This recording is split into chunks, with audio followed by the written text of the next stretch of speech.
예, 안녕하십니까. 오늘 아침 민주당 최고위원 회의에서 이낙연 대표가 가짜뉴스에 대해서 소위 징벌적 손해배상제도를 도입하겠다. 그 입법을 서두르겠다. 빠르면 이달 안으로 안 되면 3월 초까지는 입법을 완료하겠다라고 밝히면서 소위 민주당, 지금 현재 여권이 추진해 오고 있던 독재 프로젝트라고 해야 됩니까? 네, 우리나라를 완전히 독재 체제로 바꾸는 이 계획이 이제 전모를 드러냈습니다. 전모가 다 드러났습니다. 그러니까 행정을 장악한 다음, 그 다음 입법을 장악을 했고, 이어서 이제 검찰 장악을 한 다음에 사법부를 장악하고, 이제 마지막 남은 언론까지를 완전히 장악을 하게 되면 이제 독재 체제가 완성이 된다. 이 독재 체제를 완성하고 난 다음에 선거에 임하면 재집권이 가능하다. 이런 이제 시나리오입니다. 판사 길들이기에는 최근 들어서 이제 김명수가 나섰습니다. 앞잡이로. 두 번째, 검사 길들이기에는 추미애에 이어서 박범계가 나섰습니다. 그 다음 이제 기자 길들이기에는 민주당 전체 이낙연이 총대를 메고 나섰습니다. 이낙연이 입법을 시키면서 그 입법 발의자로는 윤영찬을 시켰죠. 윤영찬 의원은 기자 출신입니다. 원래 이렇게 독재의 앞잡이들은 그 분야의 전문가를 시키게 되죠. 전문가들이 돼야 앞잡이가 될 수 있는 겁니다. 그러니까 얼마 전까지 그 업종에 있으면서 언론 독립, 사법부 독립, 검찰 중립을 외쳤던 사람들, 이런 잘 아는 그 사람들을 앞잡이로 쓰게 되는 거죠. 그래서 이제 행정, 입법에 이어서 사법, 언론 장악까지를 마무리하겠다라는 뜻을 완전히 구체화한 것입니다. 이낙연이 말하는 그 가짜 뉴스를 근절하겠다라는 거엔 가짜 뉴스를 근절한다는 데는 저도 동의합니다. 가짜 뉴스는 정말 백해무익한 것입니다. 그러니까 나쁜 의도를 갖고 허위 기사, 허위 보도를 하는 것을 가짜 뉴스라고 하죠. 이것은 정말 징벌을 해도 된다라고 봅니다. 근데 문제는 민주당, 지금 집권 여당이 언론 개혁에는 이런 내용들이 없었습니다. 원래 민주당, 문재인의 대통령 공약에도 보도의 자유, 보도 시스템을 개선해서 이 표현의 자유, 언론의 자유를 더욱 확대한다라는 내용들이 주류를 이루고 있었습니다. 그런데 그 내용들이 바뀌어가는 겁니다. 많이 바뀌고 바뀌다 이제는 집권 여당에 대해서 비판하는 언론의 재갈을 물리려는 목적으로 가짜뉴스 이 징벌적 손해배상제를 낸 겁니다. 그러니까 명예훼손이라든지 가짜 오보를 한 경우에 1억, 2억씩 이 손해배상을 때리겠다. 또 그 범위도 지금의 언론을 넘어서 인터넷상의 거의 모든 것을 다 대상으로 합니다. 유튜브를 비롯해서 모든 포털까지 전체를 다 포함시켰습니다.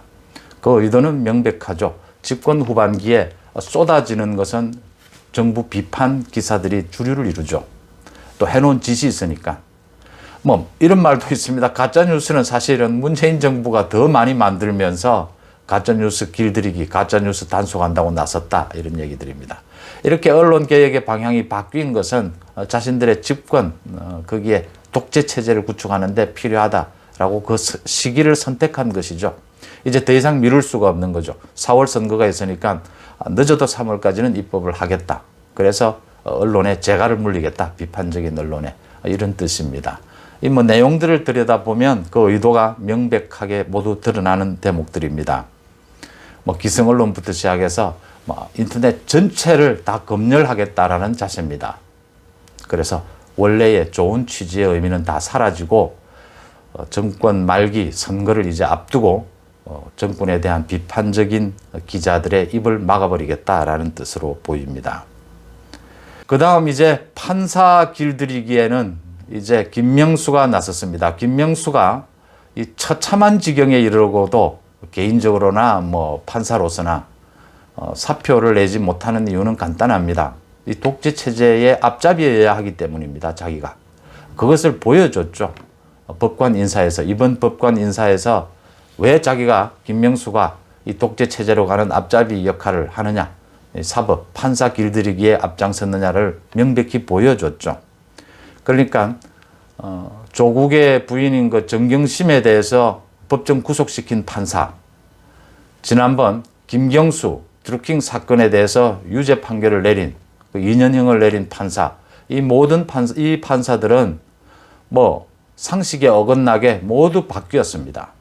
김명수 자기가 있는 동안 기획실장을 지낸 판사를 그 자리에 배치를 하고, 이런 식으로 판사들 누가 봐도 인사의 기준도 없고 정부에 대해서, 정권 비리에 대해서 유죄 판결을 내린 판사들에 대해서 응징을 한 인사였다.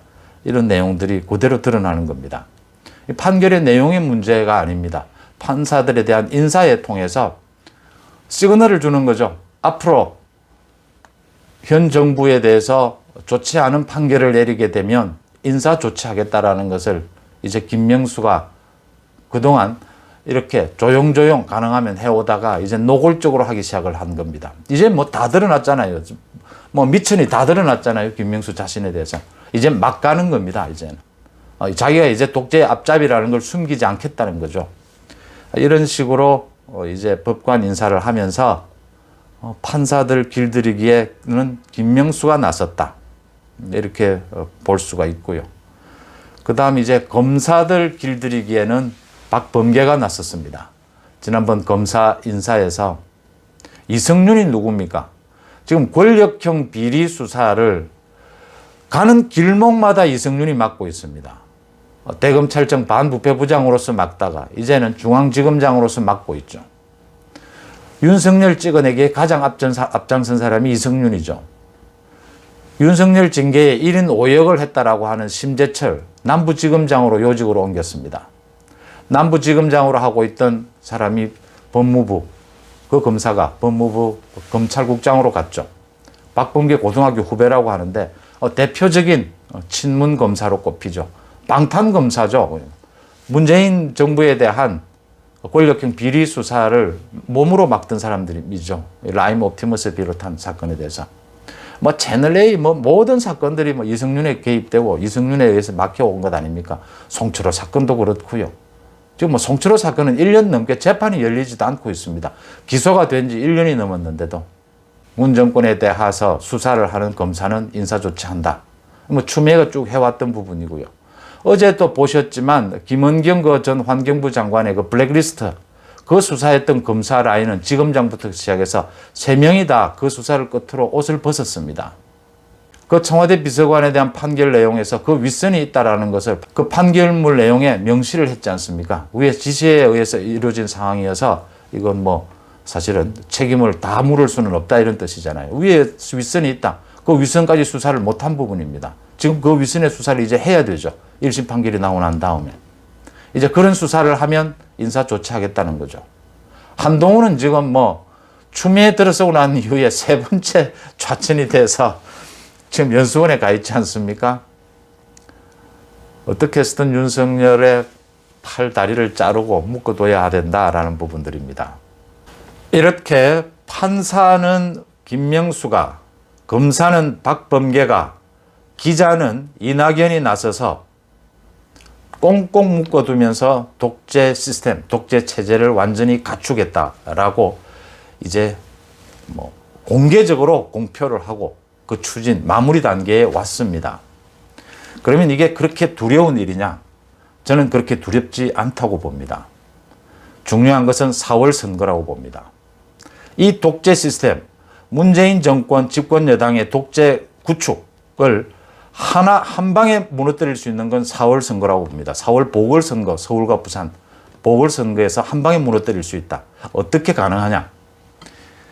지금 문재인 정부가 지난 4년여 동안 잘한 것은 거의 없고 거의 대부분이 실정이기 때문에, 대부분 잘못한 것이기 때문에 뭐 부동산을 비롯해서 모든 것이 이 잘못한 내용이 워낙 크기 때문에 이런 독재 시스템을 만들어도 많은 국민들이 문재인 정부가 교체돼야 된다는 점에 모두 공감하고 있고 알고 있거든요. 심지어 제 주변에 지금 민주당을 지지하는 사람들, 지지했던 사람들, 많은 사람들도 현재도 민주당을 지지를 포기하지 않고 있으면서 아직 야당은 믿을 수가 없다라는 분들까지도 문재인 정부는 아니다라는 이야기를 분명히 합니다. 그 대안으로 민주당 안에서 찾겠다라고 남아있는 사람들이죠. 그런 사람들도 폭이 굉장히 넓어지고 있다는 거고요. 두 번째, 실정의 질이 너무 안 좋기 때문이기도 하겠지만 지금 독재 체제의 앞잡이로 나선 사람들, 또 재집권을 위해서 나선 사람들의 수준이 상식 이하라는 겁니다. 이게 도둑질도 좀 세련되고 정교해야 이 도둑질도 이제는 먹혀들죠. 사기도 사기를 치는데도 좀 정교하고 그럴듯해야 합니다. 근데 보시다시피 박범계, 김명수가 보여준 그 상식 이하의 은행들, 추미애 조국까지 갈 것도 없습니다. 그 은행들을 보건대 수준 이하다. 이 수준 이하의 사기나 도둑질은 요즘 잘 통용되지 않습니다. 요즘 국민들이 다 알고 있지 않습니까? 잘 되지 않을 것이다. 그 다음 지금 민주당에서 추진하는 징벌적 손해배상제를 통해서 기자들의 입을 막겠다. 그렇게 호락호락 간단하지 않을 겁니다. 저도 기자 생활을 하면서 지금 30년을 훌쩍 넘었지만 과거 군사 독재 시절도 있었고 우리가 많은 것들을 겪었습니다. 그렇게 쉽게 언론이 재갈이 물려지지 않습니다. 또 더 중요한 것은 아직도 많은 언론이 살아있고 더 중요한 것은 문재인 정부의 실정이 너무나 어마어마하기 때문에 그게 다 틀어막는다고 막아지지 않는다는 점입니다. 이 시스템이 어디에서 균열이 날 것이냐. 문재인 정부가 많은 것을 희생하면서까지 자기들 나름대로는 이 만들어가고자 하는 이 독재 시스템이 4월 서울과 부산 선거에서 야당이 이기는 것으로서 이 시스템은 붕괴된다고 봅니다. 어떻게 붕괴되느냐? 레임덕으로 의해서 붕괴가 됩니다. 독재 체제가 가능하려면 이권에 의한 각 분야에 엄청난 앞잡이들이 몫을 해줘야 합니다. 그런데 그 앞잡이들이 몫을 해주지 않는 일, 몫이 이루어지지 않는 상황이 레임덕입니다. 레임덕이 오면 이런 사태들은 간단하게, 이 시스템은 간단하게 힘을 잃어버릴 것이다. 저는 그렇게 봅니다. 우리 국민들이 그렇게 간단하지 않는데 문재인 정부의 독재 앞잡이들의 수준은 국민들의 발끝에도 못 미치고 있다. 이 점이 저는 외환이다. 이렇게 봅니다. 고맙습니다.